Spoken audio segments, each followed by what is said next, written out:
Hello friends, welcome to MPSC trick channel. मी अजय कुमार गोसावी. आज आपण वनस्पतीचं वर्गीकरण हा टॉपिक पाहणार आहे. विज्ञानातला एक महत्त्वाचा टॉपिक आहे की ज्याच्यावर आपल्याला परीक्षेला प्रश्न विचारला जातो. कोणत्या टॉपिकवर याच्या अगोदर प्रश्न विचारला होता आणि कोणत्या टॉपिकवर विचारला जाऊ शकतो ते आपण आजच्या लेसनमध्ये कव्हर करणार आहे. एकदम इम्पॉर्टंट टॉपिक परीक्षेसाठी. दुसरं म्हणजे तुम्ही जर माझ्या चॅनलला सबस्क्राईब केलं नसेल तर नक्की सबस्क्राईब करा. आता वनस्पतींचं वर्गीकरण पहिल्यांदा कोणी केलं किंवा कोणत्या सायंटिस्टनं महत्त्वाचं वर्गीकरण केले तर ते एचर नावाचा सायंटिस्ट होता. त्यांनी 1883 मध्ये वनस्पतींचं क्रिप्टोगॅमी आणि फॅनोरोग्रामी म्हणजे बीजपत्री आणि क्रिप्टोगामी म्हणजे अबीजपत्री अशा दोन उपसृष्टीमध्ये त्यांनी वर्गीकरण केलं होतं. तर इंग्रजी नाव असं लक्षात ठेवणं गरजेचं आहे. क्रिप्टोगॅमी अबीजपत्री खूप महत्वाचं आहे. म्हणजे त्याच्यामध्ये थॅलोफायटा, ब्रायोफायटा, टेरोडोफायटा अशा 3 भाग पडतात. बीजपत्री म्हणजे फॅनोरोगॉमी. हे 2 गोष्टी लक्षात ठेवा. कोणी वर्गीकरण केलंय तर त्यांचं नाव आहे एचर 1883 मध्ये. आता आपण बघणार आहे बीजपत्री. बीजपत्री म्हणजे त्याला आपण फॅनोरोगॉमी असं म्हणतो. नावातच आहे बीजपत्री म्हणजे ज्या वनस्पती प्रजननासाठी विशेष ऊती वापरून काय करतात, बिया निर्माण करतात. बीजपत्री बिया निर्माण करतात, त्यांना बीजपत्री असं म्हटलं जातं. आता बीजपत्री किंवा फॅनोरोगॉमी या वर्गीकरण करताना तुम्हाला 2 गोष्टी असतात. आता बिया त्या फळामध्ये झाकलेल्या आहेत की नाहीत याच्यावरून त्याचे 2 प्रकार पडतात. तर त्याला एकाला म्हटलं जातं अनावृत्त बीजी आणि दुसऱ्याला म्हटलं जातं आवृत्त बीजी. इंग्रजीमध्ये जर लक्षात ठेवायचं झालं तर आवृत्त बीजी. आवृत्ती बीजी त्याला आपण म्हणतो अँजिओस्पर्म. आवृत्ती बीजीला आपण काय म्हणतो, अँजिओस्पर्म. आणि अनावृत्त बीजीला आपण काय म्हणतो, जिम्नोस्पर्म. म्हणजे अँजिओस्पर्म आणि जिम्नोस्पर्म असे 2 प्रकार पडतात. अँजिओस्पर्म म्हणजे आवृत्त बीजी.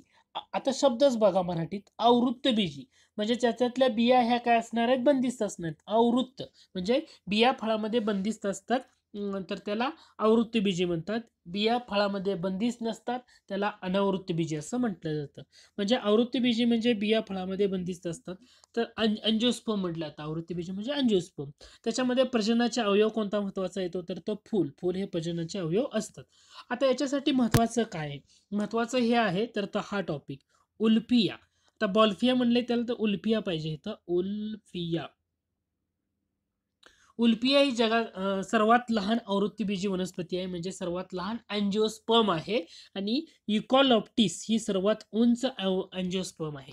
म्हणजे सर्वात लहान आवृत्तीबीजी वनस्पती म्हणजे उल्फिया किंवा त्याला बॉल्फिया प्रोनाउन्सिएशन बऱ्याच वेळा केलं जातं. उल्फिया ही सर्वात लहान आवृत्तीबीजी वनस्पती आहे. सर्वात उंच आवृत्तीबीजी वनस्पती ही युकॅलिप्टिस आहे. काय आहे, युकॅलिप्टिस. तर ह्या जो उल्फिया हा जो टॉपिक आहे, एमपीएससीने याच्यावर एकदा प्रश्न विचारलेला आहे. उल्फिया किंवा बॉल्फिया म्हटलं जातं. उल्फिया ही सर्वात लहान आवृत्तीबीजी वनस्पती आहे.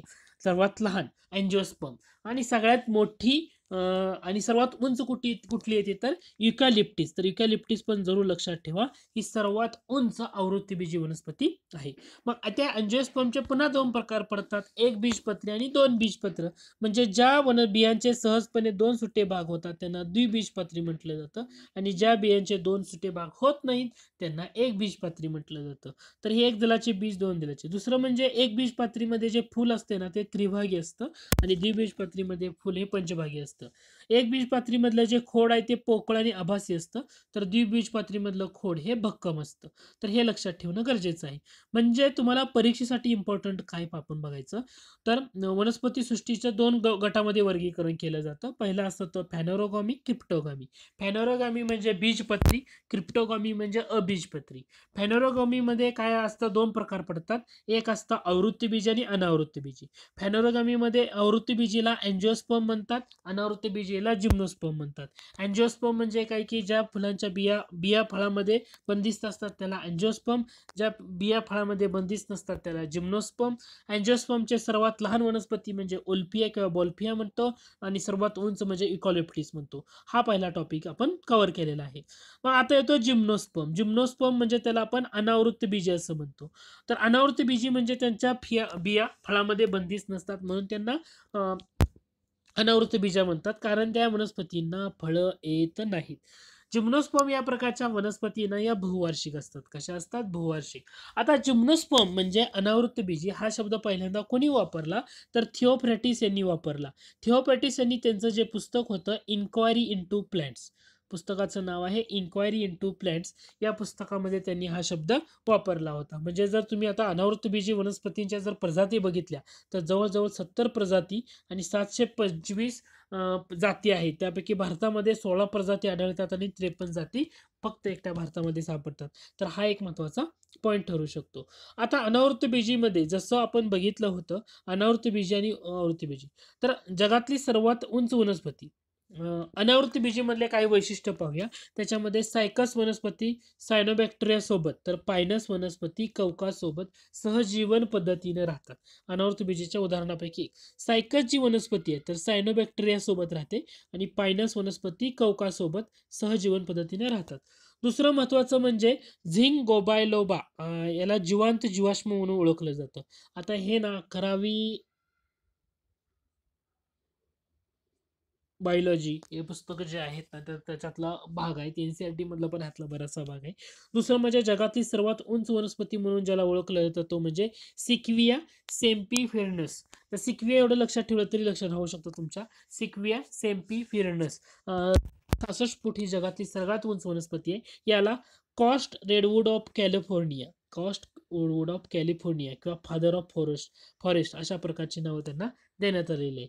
तर हा एक महत्त्वाचा पॉईंट आहे. त्याच्यानंतर आपण जसं पाहिलं होतं की सर्वात लहान आवृत्तबीजी जी पाहिली होती तर ती होती उल्फिया किंवा त्याला अँजिओस्पर्म म्हणतो. सर्वात लहान अँजिओस्पर्म उल्फिया. तसे सर्वात लहान जिम्नोस्पर्म आहे सॅमिया पिग्मी. जशी उल्फिया आपण पाहिली होती सर्वात लहान अँजिओस्पर्म किंवा त्याला आवृत्तबीजी असं म्हटलं होतं, तसं सर्वात लहान अनावृत्तबीजी वनस्पती म्हणजे सॅमिया पिग्मी. 11वी 12वी बायोलॉजी पुस्तकातला हा पार्ट आहे. तर सर्वात लहान अनावृत्तबीजी आहे सॅमिया पिग्मी, की त्याला आपण जिम्नोस्पर्म असं म्हणतो. आवृत्तबीजीला अँजिओस्पर्म म्हणतो. म्हणजे सर्वात लहान अँजिओस्पर्म झाली उल्फिया आणि सर्वात लहान जिम्नोस्पर्म झाली सॅमिया पिग्मी. त्याच्यानंतर आणखी एक वनस्पती आहे ती म्हणजे इफेंड्रा. इफेंड्रा ही जी वनस्पती आहे ना, या वनस्पतीमध्ये ना दुहेरी फलन होतं. त्यामुळे हे या प्रकारातला एक अपवाद आहे. म्हणजे अनावृत्तबीजी वनस्पतीतला अपवाद म्हणजे इफेंड्रा हा आहे. तर एवढं जरी लक्षात ठेवलं तरी मोर दॅन इनफ आहे. आता उरतो तो म्हणजे क्रिप्टोगामी. जसं बीजपत्री आपण पाहिलं फॅनोरोग्रामी. आता पाहायचा दुसरा प्रकार क्रिप्टोगामी. क्रिप्टोगामी अबीजपत्री, नावातच आहे की त्याला बिया येत नाही. तर याचं वर्गीकरण क्रिप्टोगामीचं आर्यश विटकर यांनी केलेलं आहे आणि त्याच्यामध्ये त्यांनी वर्गीकरण करताना 3 गटामध्ये वर्गीकरण केले. एक येतं थॅलोफायटा, एक येतो ब्रायोफायटा, एक येतो टेरिडोफायटा. थॅलोफायटा म्हणजे काय? मूळ, खोड, पाने, फुले, अवयव नसणारे. ब्रायोफायटामध्ये पण नसतात, परंतु टेरिडोफायटामध्ये असे अवयव असतात. हे लक्षात असू द्या. आता थॅलोफायटा ह्या ज्या वनस्पती आहेत ना तर हे कुठं आढळतात तर प्रामुख्याने तुम्हाला पाण्यामध्ये पाहायला मिळतात. यांच्यामध्ये मूळ, खोड, पान, फुले असे अवयव नसतात. दुसरं महत्वाची गोष्ट म्हणजे हरितद्रव्यामुळे स्वयंपोषी असणाऱ्या वनस्पतींच्या या गटांना शैवाल किंवा अलगी असं म्हटलं जातं. तर शैवालांची पेशीभित्तिका कशापासून बनलेली असते? तर शैवालांची पेशीभित्तिका 2 थरांनी बनलेली असते. त्यातला बाहेरचा थर असतो त्याला पेक्टिन आणि आतून थर असतो तो सेल्युलोज. अशा 2 आवरणांनी शैवालांची पेशीभित्तिका बनलेली असते. आता सर्व प्रकारच्या शैवालामध्ये कोणती रंगद्रव्ये असतात तर त्याच्यामध्ये क्लोरोफिल असतं. क्लोरोफिल ए, क्लोरोफिलचे प्रकार आहेत क्लोरोफिल ए, बी, सी. तर क्लोरोफिल ए सर्व प्रकारच्या शैवालामध्ये तुम्हाला पाहायला मिळतं. कॅरोटीन आणि झेंथोपिन ही दोन्ही सुद्धा रंगद्रव्ये सर्व प्रकारच्या शैवालामध्ये पाहायला मिळतात. जगातलं 90% जे प्रकाश संश्लेषण आहे तर हे शैवाल करतात. दुसरं महत्वाचं म्हणजे शैवाल हे नाव कोणी दिले तर लिनियस या शास्त्रज्ञाने दिलं असून शैवालाच्या अभ्यासाला काय म्हटलं जातं तर फायकॉलॉजी असं म्हटलं जातं. शैवालाच्या अभ्यासाला काय म्हटलं जातं? फायकॉलॉजी असं म्हटलं जातं. शैवालाचा जनक कोणाला म्हटलं जातं तर मॉरिस हा जो शास्त्रज्ञ आहे या मॉरिस शास्त्रज्ञाला शैवालाचा जनक असं म्हटलं जातं. भारतीय फायकॉलॉजीचा जनक म्हणजे भारतीय शैवालाचा जनक असं म्हटलं जातं लाइंगर यांना. आता शैवालाचे 3 प्रकार पडतात. हिरवे शैवाल, तपकिरी शैवाल आणि लाल शैवाल. आता यातलं जे हिरवे शैवाल आहे ना ते फक्त गोड्या पाण्यामध्ये सापडतं. तपकिरी शैवाल आणि लाल शैवाल हे खाऱ्या पाण्यामध्ये तुम्हाला पाहायला मिळतं. तर हे एवढा एक प्रकार आहे की लक्षात ठेवू शकता. त्याच्यानंतर तपकिरी शैवाल आणि लाल शैवालामध्ये एक डिफरन्स येतो तो म्हणजे अन्न साठवण्याच्या प्रकारामध्ये. तर लाल शैवाल हे फ्लोरिडीन स्टार्च स्वरूपामध्ये अन्न साठवतात तर तपकिरी शैवाल मॅनिटॉल लॅमिनेटिम याच्यामध्ये अन्न साठवतात. हे नाही लक्षात ठेवलं तरी चालू शकतं. दुसरं महत्त्वाचं म्हणजे ह्याच गटामध्ये हरितद्रव्य नसलेल्या ज्या विविध प्रकारच्या कीड आणि बुरशींचा समावेश स्वतंत्रपणे केला जातो. त्याला फंगाय किंवा कवक म्हटलं जातं. त्याचं पेनिसिलिन हे बेस्ट एक्झाम्पल आहे. आता येतो ब्रायोफायटा. ब्रायोफायटांना या गटातील वनस्पतींना काय म्हटलं जातं? तर वनस्पती सृष्टीचं उभयचर म्हटलं जातं. ब्रायोफायटा गटातील वनस्पतींना काय म्हटलं जातं? वनस्पती सृष्टीचं उभयचर. असं का म्हटलं जातं? कारण त्या ओलसर मातीमध्ये वाढतात. ओलसर मातीमध्ये सुद्धा वाढतात. दुसरं म्हणजे प्रजननासाठी त्यांना पाण्याची गरज भासते. शाकीय पद्धतीने त्या प्रजनन करत असतात. ब्रायोफायटाचा जो अभ्यास असतो ना, तर त्याला ब्रायोलॉजी म्हणतात. हा, तसं थालोफायटाच्या अभ्यासाला काय म्हटलं जातं? तर ब्रायोफायटाच्या अभ्यासाला ब्रायोलॉजी असं म्हटलं जातं. हेडविक हा ब्रायोलॉजी फायटा कोणता सायंटिस्ट आहे? हेडविक हा काय आहे? ब्रायोलॉजीचा जनक. त्यानंतर येतो टेरिडोफायटा. टेरिडोफायटा म्हणजे ब्रायोफायटा आणि थालोफायटामध्ये दोन खोड पाणी असे अवयव असतात. खोड पाणी असे स्पष्ट अवयव असतात. पाणी आणि अन्न वाहण्यासाठी यांच्यामध्ये स्वतंत्र ऊती असतात.